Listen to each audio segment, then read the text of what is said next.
Ya, assalamualaikum warahmatullahi wabarakatuh. Waalaikumsalam warahmatullahi wabarakatuh. Pihak Akhirnya kita di Jogja lagi nih. Alhamdulillah. Setelah sekian lama, Setelah sekian lama, hampir 2 tahun ya kita. hampir 2 tahun berawal dari 2002 tragedi Covid ya. tragedi di tahun 2021. Pas waktu Covid masih marak-maraknya. Ya kan. Dua varian Delta waktu itu ya masih Betul. Ya banyak kasus ya. banyak kasusnya. Sampai kita memberikan slogan itu healing untuk menghilang. Ya. Karena Ya. tanpa disadari apa ya? Kayaknya kita sekarang butuh nostalgia. Betul. Kita butuh cerita-cerita dulu. Hmm. Jadi saya sama Fikram ini udah lama gak ketemu kan. Terakhir Betul. ya kemarin sempat main ke tempat dia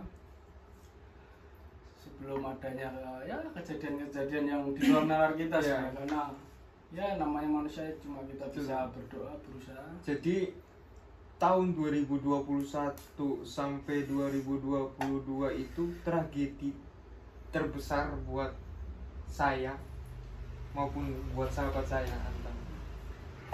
Jadi saya ceritakan dulu ya, Mas.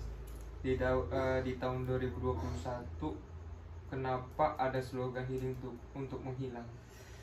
Jadi ada tragedi yang memang memberikan kesan kenangan buat kita sendiri ya. Betul. Karena kita mau nostalgia, kita ceritakan terlebih dahulu awal mula kita perjalanan di tahun 2021. Jadi di tahun 2021 itu kita menjalankan tugas kuliah terkait masalah penelitian untuk tugas akhir skripsi ya, untuk menjalankan mata kuliah skripsi, dimana kita itu kerja prakteknya di daerah Aceh, di lokasi ujung paling barat Indonesia ya, di paling ujung barat Indonesia. Jadi di awal itu kita saling kontak-kontak nih, bagaimana nih kita progresnya untuk menjalankan mata kuliah skripsi ini, perusahaan apa yang kita bakal ambil. Akhirnya kita mendapat keputusan untuk mengerjakan penelitian ini di daerah Aceh, di lokasi Aceh. Di awal itu saya pribadi sudah mempersiapkan dari jauh-jauh hari ya, terkait masalah apa yang kita bahas, terus judulnya apa, kita saling berkomunikasi. Ton, kira-kira judul yang pas apa ya? Dan akhirnya kita ambil GOT ya kan, sesuatu judul yang mungkin dalam tanda kutip ini agak cukup berat bagi seorang mahasiswa pertambangan, karena ini membutuhkan analisa yang sangat mendalam ya kan, terkait masalah substansi dari pengerjaan skripsi kita. Jadi cerita sebelum itu ya, kita di daerah barat ini sebelum masuk ke perusahaan sempat ada jeda 1 minggu ya. Tapi sebelum itu kan, ya, 1 minggu di situ kan kita belajar nih. Kita belajar, kita ngamatin juga culture di sana, budaya orang sana, sejarah sana, kita pelajari semua lah. Jadi sebelum itu kan, saya ceritakan terlebih dahulu sebelum kita ke Jakarta untuk berangkat ke Aceh. Nah, di sini titik mula ada suatu tragedi setelah di Aceh nanti. Iya, benar. Jadi sebelum kita pergi ke Jakarta, kita kuliah di Jogja lah ya. Kita kuliah di Jogja. Sebelum itu kita kuliah di Jogja, teman-teman. Jadi sekarang kita lagi di Jogja, makanya kita cerita dari Jogja itu kita berangkat nggak bareng. Anton berangkat sama temennya, nyamperin. Sedangkan saya ini ada acara pernikahan kakakku di Bandung. Nah, Anton dan temennya itu nyamperin. Akhirnya saya jemput dan juga sama-sama kita hadir dalam acara tersebut. Cuman Anton itu datangnya setelah acara selesai, ya kan? Tapi tetap hadir ke besan kakak saya. Nah, singkat cerita, setelah kita menghadiri acara tersebut, kita langsung berangkat ke Jakarta. Jadi posisi itu kakak saya sedang pernikahan, dan kita ini ditugaskan, sudah dipanggil tanggal 25 untuk berangkat ke Aceh. Setelah kita berangkat ke Aceh, setelah kita dapat kabar, kita langsung ke Jakarta. Karena kita beli tiketnya bareng, Betul. kita jadi Jakarta kan. Karena waktu itu rencana mau di Jogja. Betul. Karena ternyata ada selisih harga dan ada acara. Oke, kita putuskan berangkat setelah acara. Jadi bareng nih, kita ambil di tengah, yaudah lah, ntar kita ketemu di Jakarta aja. Betul. Sampai ke Bandung, kita berangkatlah ke Jakarta bareng. Jadi setelah kita sudah kong kali kong, dah kita langsung putuskan tanggal sekian kita berangkat dah setelah acara. Singkat cerita kita langsung terbang bro ke Aceh. Naik pesawat apa? Ya pesawat terbang lah. Nah, intinya pesawat terbang tanpa nggak bisa kita sebutin karena bukan endorse ya. Intinya kita berangkat menggunakan pesawat terbang. Sampai singkat cerita kita sampai ke Aceh. Di Aceh itu kita nggak langsung ke perusahaan teman-teman. Jadi kita itu awal mulanya itu nginep di saudaraku asli Brebes, cuman punya usaha di Aceh. Alhamdulillah kita ketemu orang baik ya. Setelah kita datang di Aceh, coba banyak yang yang berikan bantuan ya toh. Alhamdulillah pada saat itu kita naik bis Trans Aceh itu gratis ya kan posisinya. Kita padahal kita itu uang tipis. Jadi ceritanya gini, itu kan waktu Covid lagi naik ya. Betul. Semua peraturan mewajibkan PCR. Dan PCR harganya ini sangat memberatkan bagi kita. Coba bayangin lah, PCR paling murah 24 jam itu 900.000. Betul. Sedangkan syarat kita untuk masuk ke perusahaan itu harus ada PCR. Problem kita, uang tipis, berangkat. Ya udah, kita berangkat dulu dah. Kita akalin lah waktu itu. Gimana caranya nih kita lolos dari PCR? Sebelum itu terus si Fikran cari info. Sebelum itu kita memang, saya bilang tahan dulu tuh, kita berdoa dulu, kita tahajud, barangkali ada jawaban. Masih nego tuh sama masih nego. Akhirnya setelah sehari setelah itu kita cari info yang memang bisa membantu kita dalam kondisi dana. Singkat cerita ketika itu ada informasi bahwa di mana? Di dinas kesehatan memberikan fasilitas gratis PCR untuk masyarakat yang ada di lokasi tersebut. Betul. Ya kan? Intinya syaratnya yang penting ber-KTP warga Indonesia lah. Intinya WNI lah ya. Intinya WNI teman-teman. Jadi setelah itu kita PCR gratis, kita kontak ke perusahaan bagaimana kelanjutannya. Oke. Cuman ada persyaratan di mana harus PCR di suatu lokasi yang sudah ditentukan. Jadi syaratnya dari perusahaan itu bukan tidak mempercayai lab lain, tapi lebih akuratnya itu ada satu lab yang dituju perusahaan. Cuman problem kita adalah biaya, karena kan nominalnya lumayan tuh. Nah, kita akalin gimana kalau kita pakai lab Dinkes ya kesehatan. Siapa tahu masih bisa, ternyata oke lah nggak bisa. Cuman di sini kita melobi. Alhamdulillah dari perusahaan itu memberikan keringanan. Itu alhamdulillah banget. Atas izin Allah memberikan keringanan.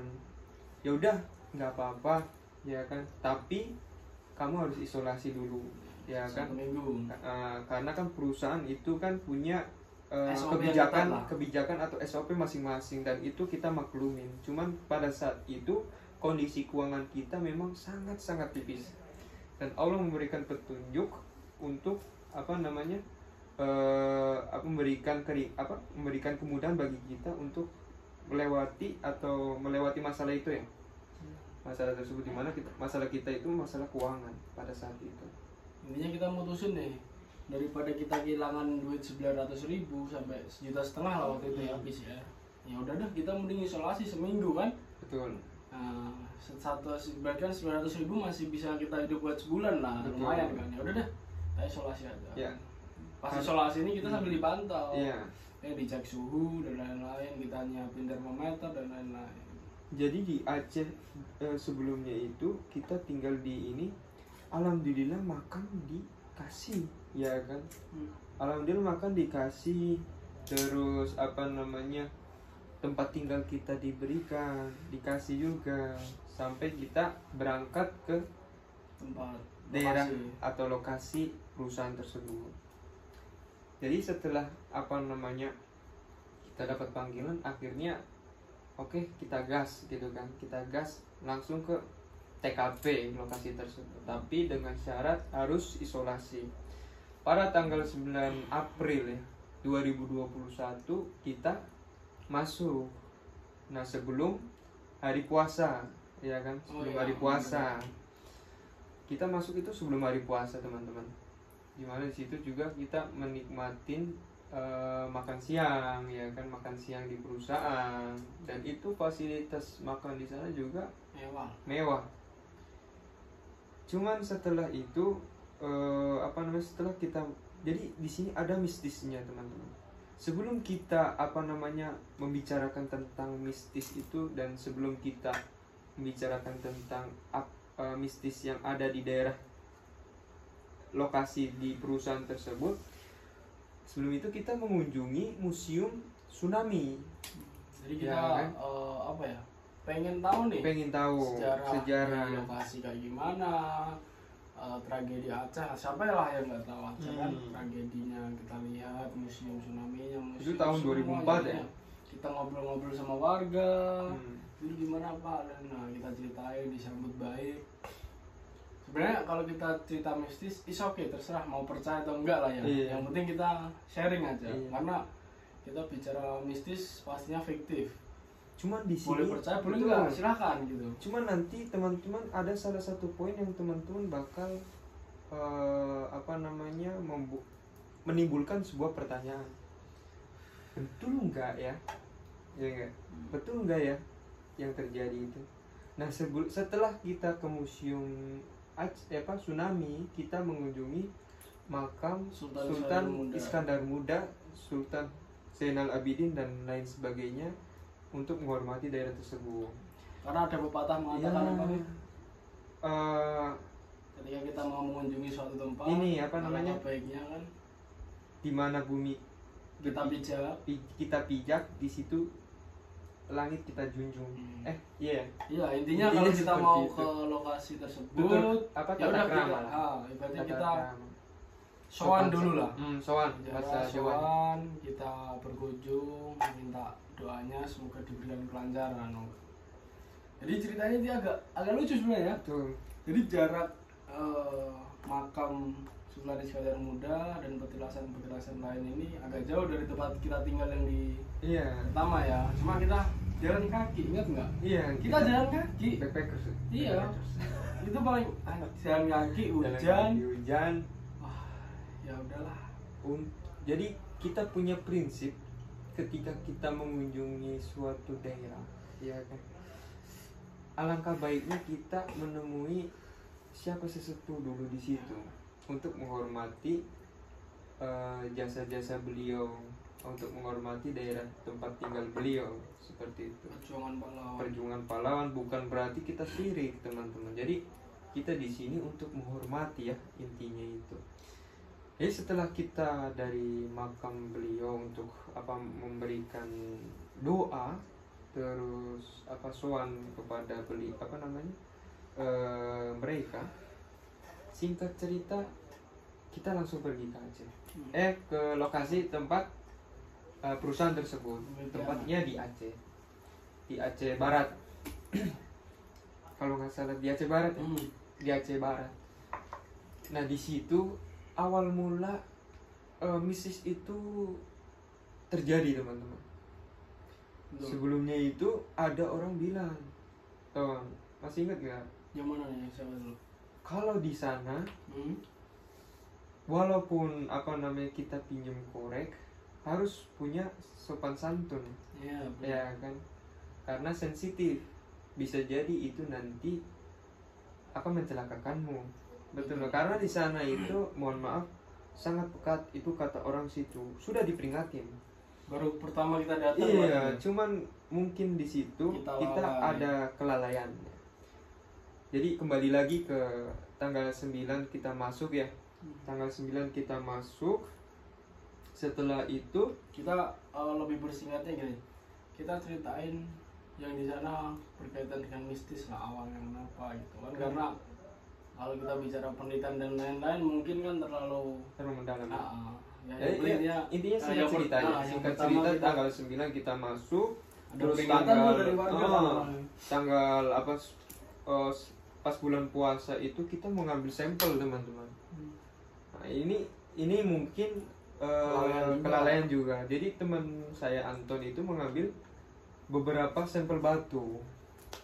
Sampel batu kita ambil, terus kita bawa ke kos. Kita mau teliti, kita mau cek bagaimana struktur sama tekstur dari batuan tersebut, karakteristik batuannya seperti apa.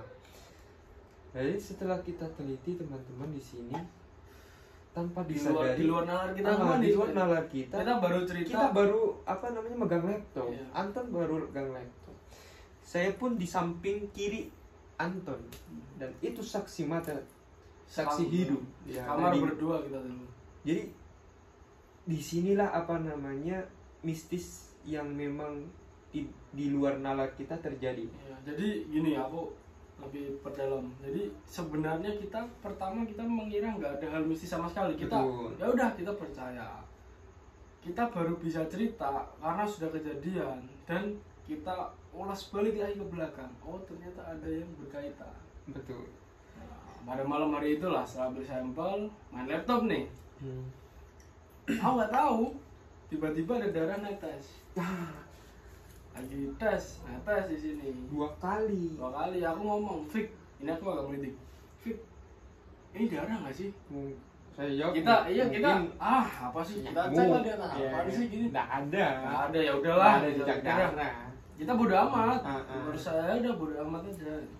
Jadi darah itu netes tanpa jejak teman-teman. Tapi kita lihat darah matang sih. Kita lihat ke atas nggak ada jejak gitu kan. Itu baru satu tetes, kita anggap sepele aja kan. Setelah itu tetesan kedua terjadi, tes kok kayak enak, kok perasaan kayak enak. Udah, kita keluar waktu itu. Kita lihat ke atas nggak ada jejak. Ton, ini apa Ton? Darah beneran. Langsung kita lompat. Akhirnya teman kita masuk tes, kita langsung loncat ya kan. Wih, kita bilang ada darah ini, ada darah ngocor, netes. Tapi nggak ada. Oh semuanya pada ketakutan. Padahal kita positif. Mungkin cicak mati atau apalah. Nggak ada. Kalau nggak salah setelah itu kita ngopi ya. Iya kita keluar. Kita ngopi. Suasananya kayak enak. Kita ngerjain di luar. Nggak bisa begini nih. Kita harus refreshing nih, ngopi dulu. Akhirnya kita ngopi itu di kafe Aceh kan. Apa di sana pokoknya lah. Kita coba kopi gayo untuk menghilangkan pikiran-pikiran negatif dan penat-penat yang ada. Karena setelah itu kita harus ngolah data ya. Dan ditimpa mistis seperti itu gimana nggak panik kan. Karena nggak pikiran kita nggak stres. Akhirnya kita ngopi, singkat cerita itu langsung aja. Jadi singkat cerita itu teman-teman, blank langsung blank gitu kan. Blank nggak bisa. Jadi di sini posisi Anton ngeblank tes. Iya Ton. Mungkin kamu yang cerita yang ngeblank. Gimana perasaan? Kenapa posisi itu lucu. Kamu itu jiwanya kayak nggak ada, cuman raganya masih bisa ngobrol sama kita. Jadi ini anehnya gini, satu sisiku aku bisa nih interaksi sama orang, masuk ke pikiranku, cuma satu sisi aku menolaknya kenapa? Kayak bergejolak, apaan sih anjing gitu. Ya udah, jadi satu sisi bisa menguasai, bisa denger omongan orang, satu sisi gak bisa bawa badan. Rasanya itu kacau, sama pikiran kacau, panik. bingung, takut ketemu orang dan lain-lain.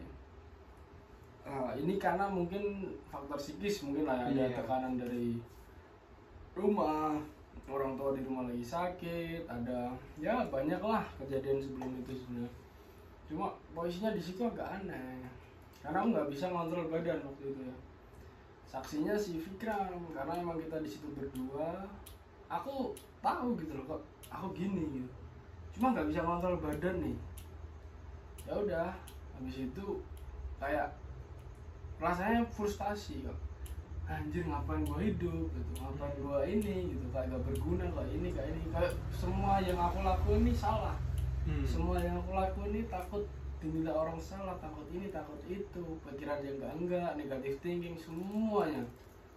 Udahlah, satu sisi yang bingung si Fikram, karena kan posisi kita berdua nih, kan kita nggak punya siapa-siapa. Iya, kita di sana nggak punya siapa-siapa, temen udah pada balik. LC kita bingung, si Fikram bingung lah posisinya, karena aku bener-bener lost control, nggak bisa dikontrol, nggak bisa diomongin. Ya udah, aneh aja kegiatannya, aneh, udah pengen mati, pengen ini, capek hidup ini, udah capek semuanya lah. Di situ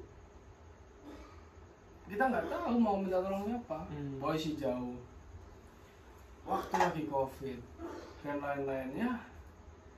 Waktu itu sempat kena COVID juga, sempat kena COVID, jadi ya isolasi mungkin, isolasi mungkin terbawa dari situ, ke distract, ada apa ya, dari psikolog rumah, ya kan? Jadi sebenarnya problemnya ya psikologis sama non psikologis.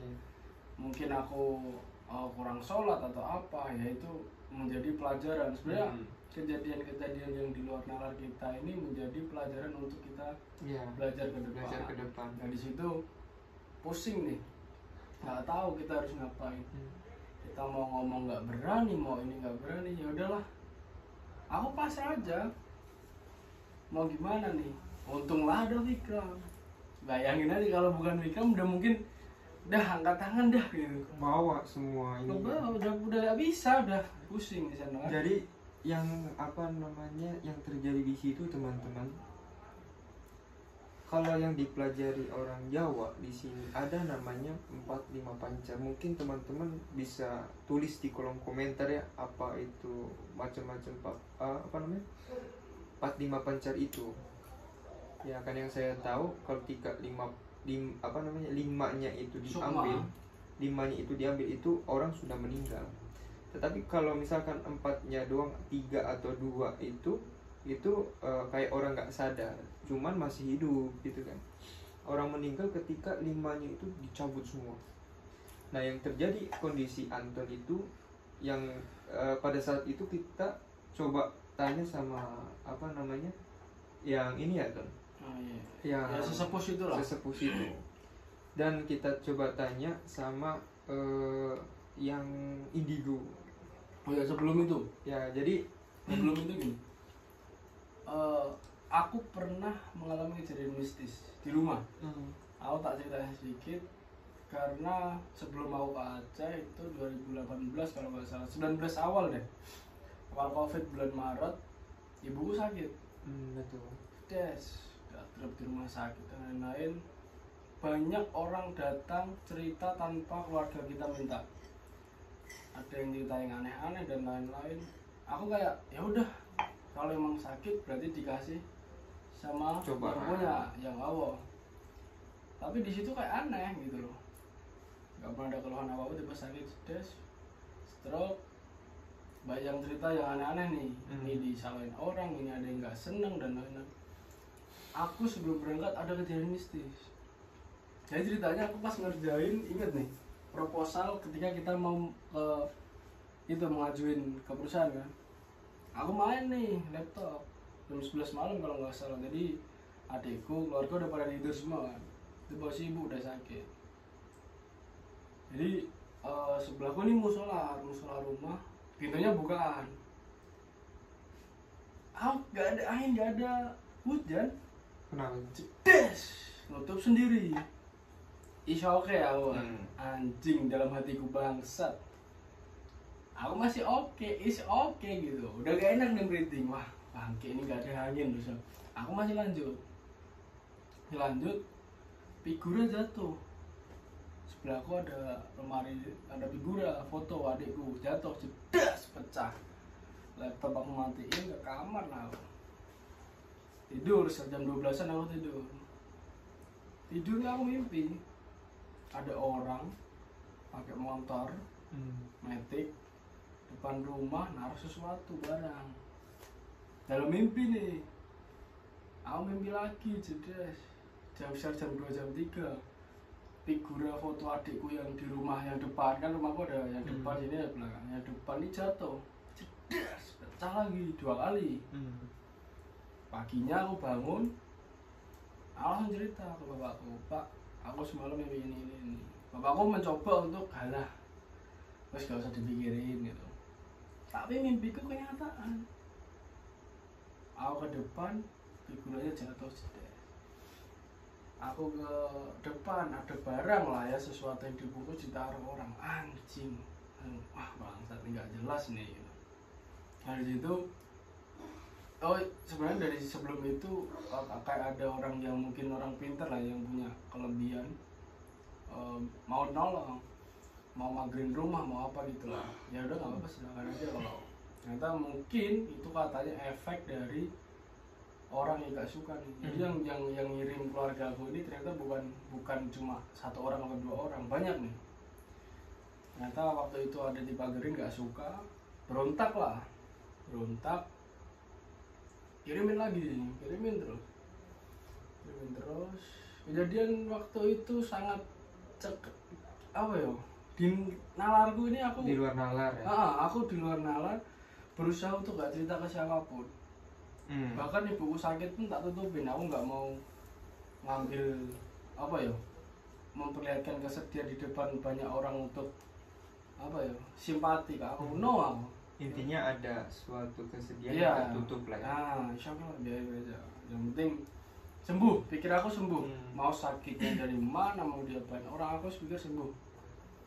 Dari situ buat introspeksi sebenarnya, mungkin ya kita emangnya kurang atau apa, mungkin kalau ngomong suka berlebihan, kalau ngomong nyakitin hati orang ya kita nggak tahu. Yang penting kalau saya prinsipnya nggak pernah cari musuh dimanapun, kita friend, kita berteman. Nah, langsung lah kita ke Aceh. Jadi pas ke Aceh ini aku nggak cerita nih ke Fikram kejadian apa aja di rumah dan lain-lain. Aku nggak cerita ke teman-temanku, ke siapapun. Ya udah aku simpan sendiri aja gitu. Nah sampai di Aceh kejadian seperti itu ya.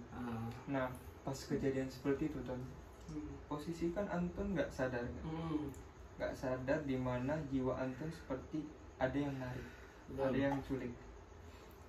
Tetapi di sini Ton, sebelum itu pernah saya bikin status ya, sebuah mimpi di mana di situ mimpi saya itu seperti di atas air, tapi ada rumah kecil di pesisir. Pas saya datang di rumah tersebut, ada dukun yang makan anak kecil. Kita nggak tahu, maksudnya itu isyarat apa, saya nggak tahu. Iya, kita nggak tahu itu apa, tapi muncul aja. Nah, langsunglah kejadian Anton nggak sadar. Terus baru di situ kita connect, kita sambungkan sama yang sebelumnya. Betul. Ya kan, yang darah netes itu teman-teman, coba apa kembali ke ini frame sebelumnya. Di situ kita ceritakan ada darah netes. Nah disitulah kita coba sangkut pautkan dengan apa terjadinya tetesan darah itu. Sempat cari tahu sama yang indigo. Kita coba apa namanya? Minta bantuan sama orang pintar. Sharing. Ada omku kan pas itu pertolongan pertama. Karena kita sebenarnya udah ada bantuan psikolog, tapi yang psikolog tetap cobalah medis dan non medis kita jalanin bareng-bareng waktu itu kan ya.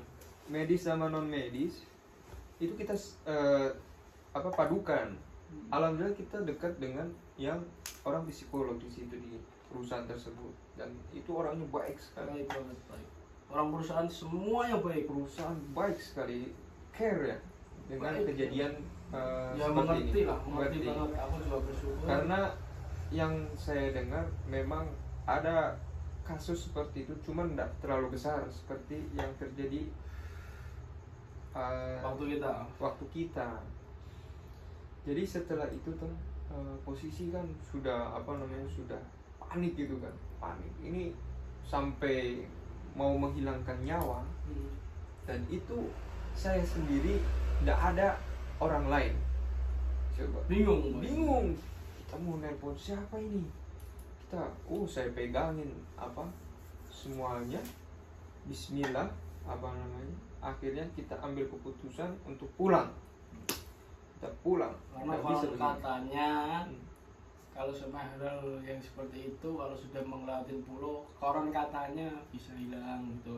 Jadi posisi pulang kita ini, aku nggak sadar, bener-bener kayak anak kecil diseret Vikram di bandara, masuk, duduk, sampai dah, belum nggak sadar dah ini di mana, ini mau ngapain, mau kemana, nggak sadar. Saya langsung tegaskan, Ton, ikuti perkataanku, jangan sekali-kali kamu balik ke situ. Kalau mau balik, tas saya sita, dompet saya sita, silakan pulang ke lokasi tersebut. Tapi alhamdulillah ikut perkataanku dan sampai ke Jakarta ya. Di Jakarta tanpa babi ibu langsung pergi ke Demak, ke Semarang, ke Isam, ya, temen Anton. Di situ kan ada padenya yang memang ada berikan kelebihan khusus. Kelebihan ya. Dan katanya itu ada yang mengikuti, betul. Ada yang mengikuti, sosoknya besar, gitu. Ya pokoknya berbagai macam. Cuman nggak terlalu parah karena sudah melewati pulau. Ya. Cuman masih mengikuti. Dan itu sosok yang besar ya. Besar. Rajanya lah benar. Rajanya. Nah, kita sampai di situ, saya serahkan ke pamannya Hisam. Di situ diobatin dan segala macam, dan saya cabut lagi ke Aceh. Saya cabut ke Aceh. Nah, ini aku nggak tahu nih ceritanya pas di Aceh dia gimana, aku nggak tahu. Saya cabut ke Aceh untuk menyelesaikan urusan kita ya, baik itu laporan, presentasi dan segala macam. Saya selesaikan semuanya. Alhamdulillah di situ kita dibantu sama orang-orang di situ ya. Jadi dari perusahaan bantu kita untuk menyelesaikan semuanya, baik itu laporan dan segala macam, apa yang kurang, data dan segala macam, sampai 4 bulan. Super baik pokoknya orang-orangnya. Super baik. Pokoknya data-data saya backup semuanya untuk Anton. Karena di situ sudah nggak bisa kita tinggal, Anton tinggal di situ nggak bisa, karena udah chaos lah. Karena yang saya tahu, Anton ketika di situ langsung diculik. Dan saya ketika itu saya cari tahu kenapa bisa begini. Ternyata ada 2 makam keramat di situ. Nah, ini aku belum tahu nih. Jadi ini aku belum tahu sebenarnya. Batu yang kamu ambil itu berdekatan dengan makam keramat. 2 makam keramat yang terkubur oleh air, sama makam keramat yang ada di hutan-hutan di situ. Dan itu nggak bisa ditambang. Pas waktu ketemu itu langsung kuburin air, nggak bisa nggak boleh lagi, nggak bisa diekspos lagi.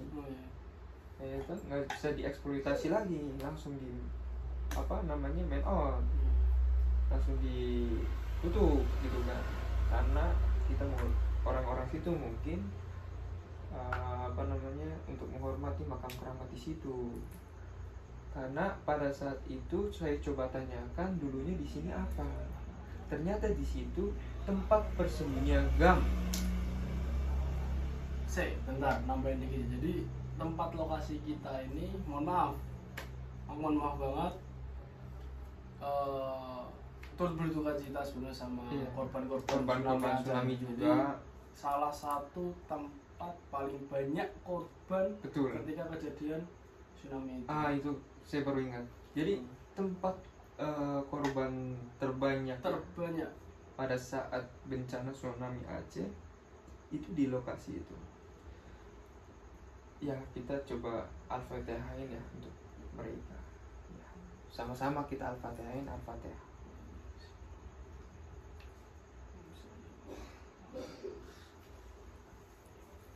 Ya, jadi singkat cerita di situ memang tempat yang memang banyak korbannya dan tempat dimana ada tempat persembunyian gam gitu kan. Organisasi terlarang katanya, itu saya dapat dengar dari orang Aceh tersebut. Jadi setelah itu saya telusuri apa yang memang itu, ya itu karena mengambil sampel batu di dekat 2 makam keramat dan akhirnya. Nah, tetapi pada saat itu belum terlalu parah. Parahnya itu yang dibilang dari orang pintar tersebut sama Hisam ya. Paman Hisam bilang memang ini ada ada dukun yang memang menembak. Cuma nembaknya bukan ke Anton aslinya. Tapi karena Anton sebelumnya sudah pikirannya kosong, dipengaruhi oleh sampel yang Anton ambil sembarangan, akhirnya nembaknya ke Anton. Sedangkan kita itu tidak terlalu terbebani, suka tertawa, enjoy aja, easy going ya kan. Akhirnya kita karena nggak terlalu beban ya kan pikiran kita, ya alhamdulillah nggak kena. Nah disitulah titik mistisnya ya. Di Aceh. Setelah itu 4 bulan selesai, kita pulang. Saya pulang. Tapi situ saya masih berpikir. Disambut dengan ya. Alhamdulillah perusahaan kasih akomodasi, dikasih ini, tetapi suatu mistis terjadi lagi. Uang hilang.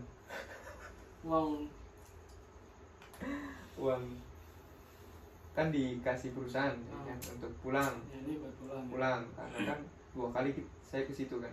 Nah ini untuk pulang, ini Pak hilang. Tapi alhamdulillah dibantu sama teman-teman. Oh iya saya lupa, di situ juga ada peran dari teman-teman yang jauh ya kan. Tapi posisi ada di luar pulau. Alhamdulillah dibantu oleh teman-teman kita dari luar pulau. Terima kasih untuk Firda, ya sahabat-sahabat, terus Revi, Anissa, terus Mulia dan teman-teman semuanya ya kan, yang udah mengetahui ya. Aku juga kadang aku bingung, aku harus balas apa gitu. Iya, kita posisi di situ nggak ada kerabat ya kan, alhamdulillah disupport banyak orang baik yang memang datang tiba-tiba.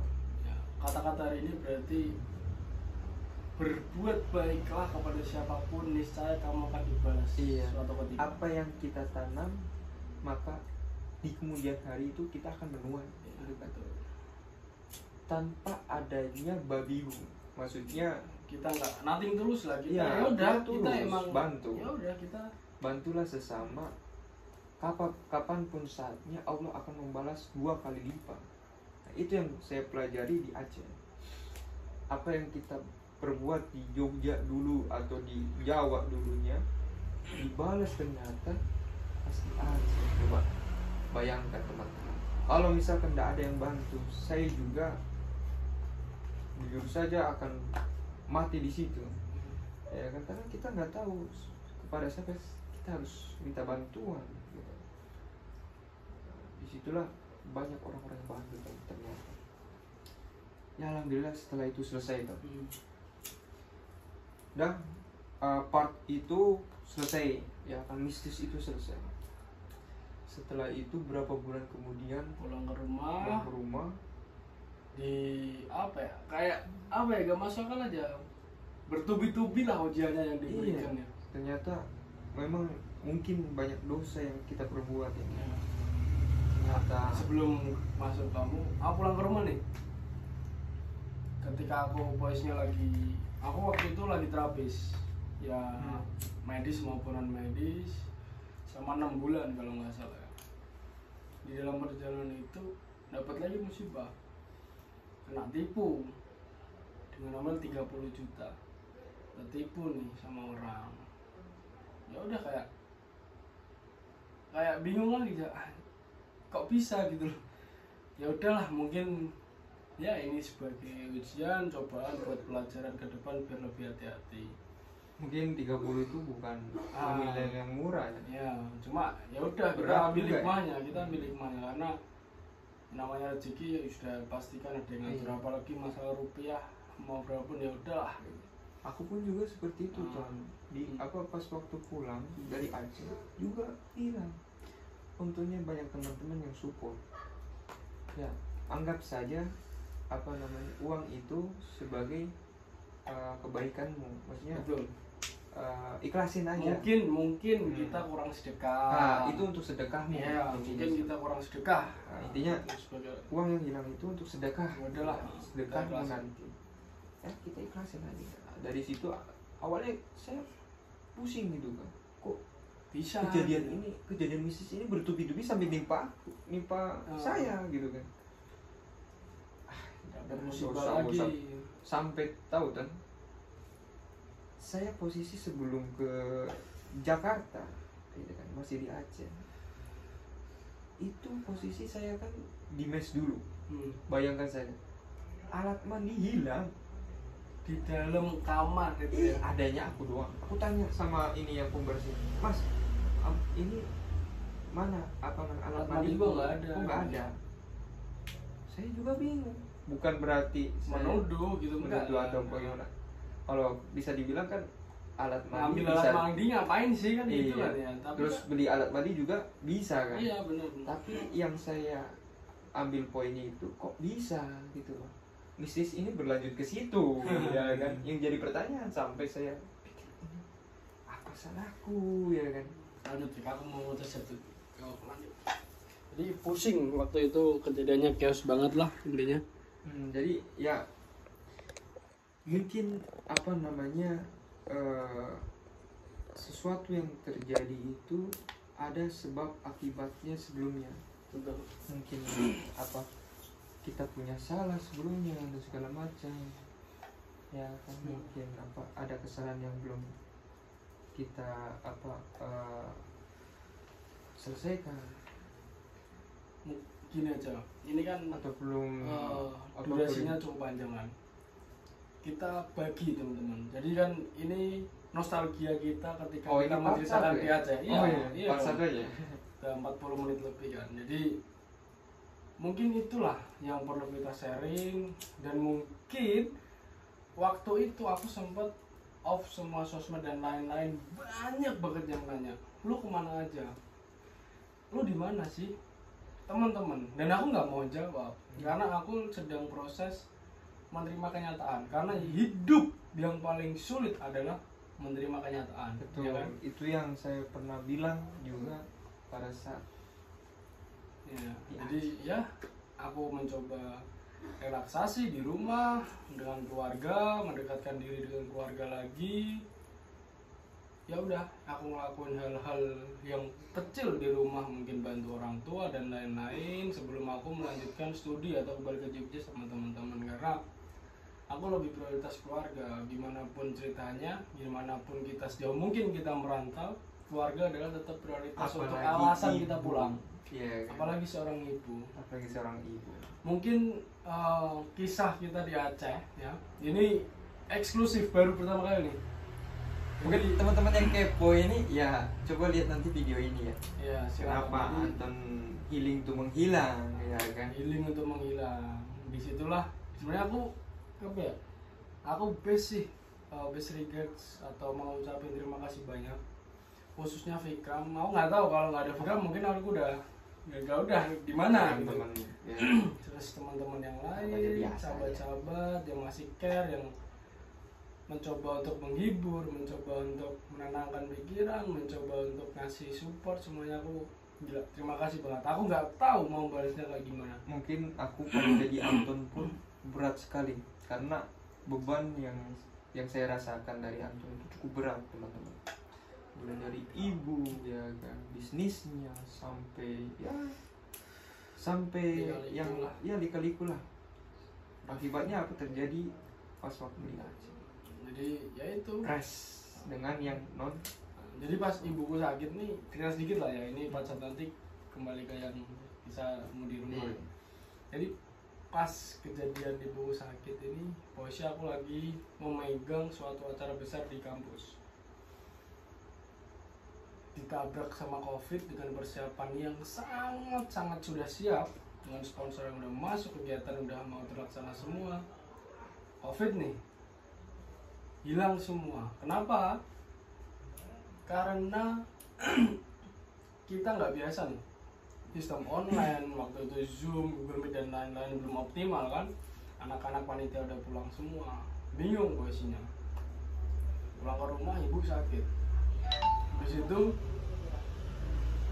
timbullah apa ya? Ya mungkin ini sebagai apa ya? Angin-angin yang lewat, fitnah, ada yang bilang ambil uang, ambil ini, ambil itu. Apa ya? Ya udahlah, terserah gitu. Dan akhirnya pun terbukti, silakan kalian lihatlah. Ini uang sponsor sisa kegiatan itu tak kasih di depan mata kalian. Udah, tinggal nominal sekian langsung saya transfer. Jadi nggak ada satupun yang ngawon. Jadi apa ya, kayak bebannya lumayan. Ya, ke distract saya dengan, pun merasakan ya, ke distract dengan apa yang dihadapi. Hadapi ini itu gitu kan. Dan aku cuma waktu itu ini juga aneh, Fik. Kayaknya yang pas ibu sakit, aku hubungin Ageng sama kamu, minta doanya. Habis itu si Ageng besar di Kebangatan. Ya udah, aku nggak pengen dikasihannya atau apa. Aku cuma pengen doa, wis cukup. Gitu. Jadi aku nggak pengen dengan alasan ini nanti ya kamu gini. Enggak lah, mencoba untuk mungkin itulah yang menjadi bisa diceritakan kita lah ya untuk malam hari ini. Jadi intinya ini sebuah pelajaran, cerita menarik. Kalau ini kita bikin film pun mungkin sebenarnya bisa kalau kita mau nulis secara rinci ya. Cuma kita nggak ahli dalam hal itulah ya. Jadi ini real story. Iya, ini real story. Ini real story. Ini benar-benar real story. Untuk orang Aceh ya kami mohon maaf, memang ini real kenyataannya seperti ini. Kami kita menghormati kita ya. Iya, kami nggak bermaksud untuk bilang Aceh seperti ini, menjelekkan. Aku Aceh secara sumber daya alam luar biasa. Pantainya bagus semuanya, apalagi kita sampai ke Sabang. Kita ke Sabang. 0 km, semua iya, semuanya keren-keren. Cuma kita belum cerita 0 km ya. Nggak ke 0 km ya. Aceh orangnya ramah-ramah, luar biasa. Orangnya baik-baik, agamanya bagus, luar biasa. Cuma mungkin ini aku bukan nyalain Acehnya ya, bukan nyalain daerahnya, bukan nyalain tempat, bukan nyalain luhur. Cuma aku berusaha untuk introspeksi, mungkin ini adalah kecerobohanku, mungkin ini adalah suatu kesalahan ya. Kesalahan, betul. Tapi karena di suatu daerah mungkin punya adatnya masing-masing. Betul. Kalau di Jawa kan tata krama memang harus dijunjung tinggi. Ketika Anda memakai tata krama ya akibatnya ada hal-hal yang seperti itu juga. Hal-hal gelap mungkin terjadi. Dan alhamdulillah apalagi di Kalimantan 2021 aku Aceh, aku sangat mengucapkan makasih banyak. Di situ banyak pelajaran ternyata. Banyak banget pelajaran dari yang di dari Aceh kita tidak menyadari tentang kehidupan lah. Kehidupan. Setelah kita datang ke Aceh itu terbuka semua ternyata. Benar. Walaupun mistis menyambut kita. Iya. Tapi pelajaran paling besar yang memang menjadi kenyataan di Aceh memang. Terima kasih atas pembelajarannya di Aceh. Mungkin cerita kita cukup sampai di sini dulu ya. Next. Mungkin kita akan lanjut ke besok cerita selanjutnya ya. Aku ucapin minta maaf dulu sebesar-besarnya, mungkin ada yang tersinggung dalam cerita ini. Yang jelas saya mengucapkan terima kasih ke teman-temanku semua yang sudah menolong, membantu dengan ikhlas, tulus, khususnya buat orang-orang di perusahaan. Semuanya super baik, semuanya membantu, semuanya tahu keadaan waktu itu, dan minta maaf kalau semuanya saya datang ke sana merepotkan atau membuat citra Aceh dan perusahaan dan lain-lain jelek. Aku secara pribadi minta maaf, karena sebaik-baiknya orang, seburuk-buruknya orang, minta maaf adalah suatu kewajiban buat saya. Betul. Kita juga minta maaf kepada teman-teman di kampus kita yang memang ada kesalahpahaman yang mungkin terjadi, kita minta maaf karena inilah yang memang terjadi pada tahun 2021 yang menimpa kita juga. Saya pun tidak bisa berkata apa-apa karena ini real tentang kehidupan, memang pelajaran tentang kehidupan yang memang belum tentu orang lain itu juga memahami. Betul. Belum tentu orang lain percaya. Itu belum tentu orang lain percaya. Itu. Saya pun di luar kita juga bingung gitu, kok bisa sih kejadian kayak gini sih. Iya, bukan berarti kita hilang itu karena meninggalkan tanggung jawab, tapi kita hilang itu menenangkan pikiran karena kita meresapi apa yang terjadi sebelumnya. Kita berusaha menerima. Karena waktu itu kita belum bisa menerima. Kayak dalam hati bangsa anjing, kayak gemes sendiri gitu. Ini kok bisa sih? Kok bisa kayak gini sih? Lah itu yang berjalan waktu kita berusaha menerima, kita menenangkan diri, kita oke lah. Kita ambil semua masalah, semua problem dalam kehidupan adalah sebuah pembelajaran. Kita ambil sebuah permasalahan semuanya sebagai pembelajaran. Dah. Betul. Terkadang sebelum kita ke Aceh ada beberapa diskusi dari kakak senior yang itu yang memberikan kekuatan untuk kita, ya kan, karena khususnya mental lah ya. mental yang kita punya itu dapat kita aplikasikan pada saat itu, ya kan. Kalau saya kemarin tidak kuat mungkin tertepar, ya kan. Betul. Mati kutu di situ. Karena bukan cuma mental, fisik juga. Karena mungkin di dunia tambang bukan masalah otaknya cerdas maupun fisiknya yang kuat, tapi hal religius yang kita juga perlu. Betul. Sopan santun pun kita juga betul. perlu. Akhlak. Apalagi kita bakal bekerja mungkin di Kalimantan itu tata krama, terus ya. Religius. Sopan santun lah. Iya, hal-hal seperti itu kental banget. Jadi mungkin itu dulu. Kita berdua mengucapkan terima kasih banyak. Nah, sekali lagi terima kasih banyak. Terima kasih. Langsung aja. Wassalamualaikum warahmatullahi wabarakatuh.